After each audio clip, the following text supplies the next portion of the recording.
We will try to upload a vlog every week. Okay, in my defense, I did say that we'll try. Anyways, it's been a while since we've talked about this project, and we have a couple of things we'd like to share with everyone. First things first, we have finished creating the first level of our game. However, we still need to implement the gameplay in it, so we have something to do in there. But the good news is that we've already programmed a lot of new systems, which will soon start adding to the level. Now, before I talk about the systems, I just want to share a couple of things about the first level. Okay, so the first area is called the Undertown. It might change, but that's what we're calling it now. Within the narrative of the game, the Lunarians have created the underground city to hide from the invaders up above. Since this is supposed to be an underground cave of sorts, it would be ideal to have a roof and artificial lighting. But that did not really turn out the way we expected it to. So we decided to not have a roof at all. That worked really well for us because we have a fixed camera angle, so we don't have to worry about showing the roof. However, we ran into an immersion breaking issue with this pond area here. Water is reflective, so naturally it reflects the sky above. To solve the issue, we just ended up raising the walls on all four sides, which did the trick, and it also gives an illusion of the roof's reflection in the water. I guess sometimes the solution really is to build walls around yourself. But anyways, all that trouble was worth it because the level turned out beautiful. Alright, so we have the level now. What about the gameplay? Let's start with the most important one, the combat system. I did talk about the combat system a little bit in the last video, and that is essentially what we have now. As you can see here, we have an open world enemy, and as I get closer to it, we get transported to the battle arena. We get randomly generated skills, and each skill has two options. One of them is a heavy attack on a single target, and the other is a light or a medium attack on everyone.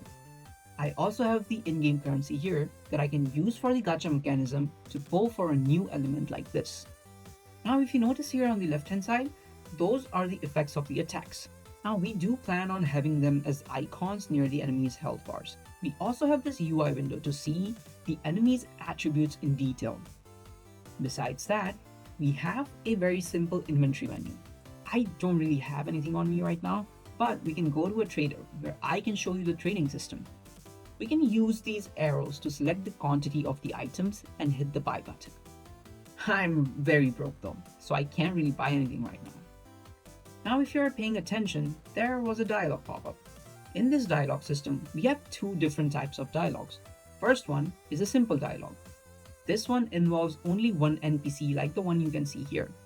So in such cases, it would either be just a normal conversation, or if it's a trader, the trading menu opens, and if it's a quest, then we receive a quest, which we can check in the journal menu right here. We don't have any quests right now, but we do have the system in place. And the other type of dialogue is a multi-dialogue. For this one, it can be a conversation between more than one NPC like this. And we can also make them do these funny things here. Now the other system, I believe, plays a really important role in making the world of Lunaris feel full of life. We cannot realistically have our 2D artists create millions of different bunnies to fill up the town. So we came up with an interesting solution. We created these generic bunnies and their clothes on separate layers. So when we bring in the flipbook of these generic characters, we can use these color sliders to change the color of their fur as well as their clothes, so that way we can make a lot of unique NPCs. I may be missing a couple of smaller systems here and there, but those were the big ones really worth talking about. And talking about art, we have a lot of new characters that you can see here. Our 2D artist Anna has been doing a phenomenal job at designing and animating these pretty Lunarians. And while we're on this subject, I should probably address the horrendous UI art. I'm the one who made it, and honestly, I'm not a huge fan of that style, so that is something that I'll probably rework in the future. But I am really proud of the logo I've made for our game, and I really want to show you how I made it. First, I found a font that I really liked and thought that it could fit well with the theme of our game. Then I used it as an inspiration to sketch the logo with freehand. As you can see, I made the letter A as the centerpiece, with extruding bunny ears and a gem-like hole in its center. Then I brought the sketch in the Illustrator, refined it, And voila! We have now a really cool looking logo for our game.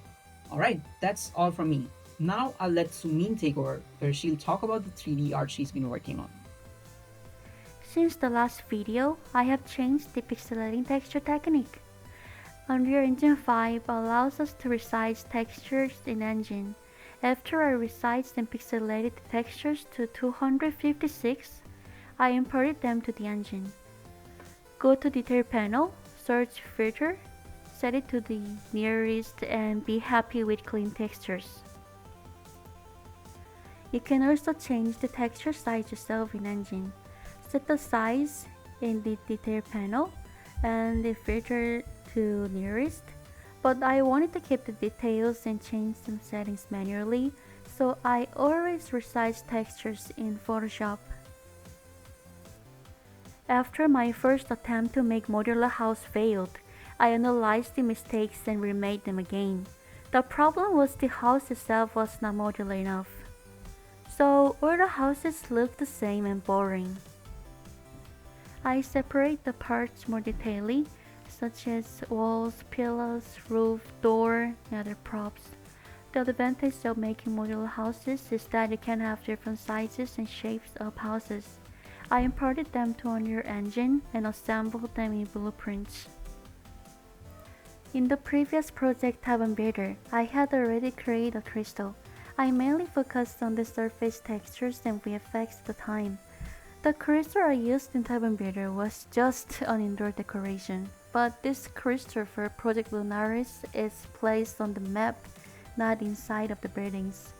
It wouldn't have any VFX, and the color must be changeable more easily. After several trials, I managed to make it look fine with only material and the textures. In the material graph, I used Fresnel. As you can see, the Fresnel makes the outline of the object bright based on the camera position. To emphasize the effect, I made the emissive like this. Compared to the center face, the outline of crystal has a bright color in grayscale. I wanted to make it a little bit opaque, so it has 0.97 of opacity value. Also, it is pixelated to 256, and it is easy to change the color with the combination of emissive and base color tint.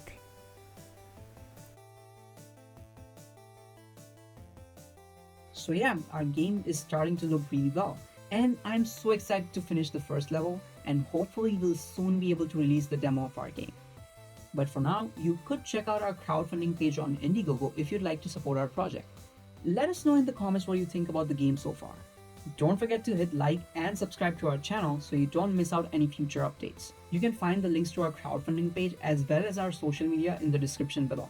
And as always, thank you for watching, and we'll see you in the next one.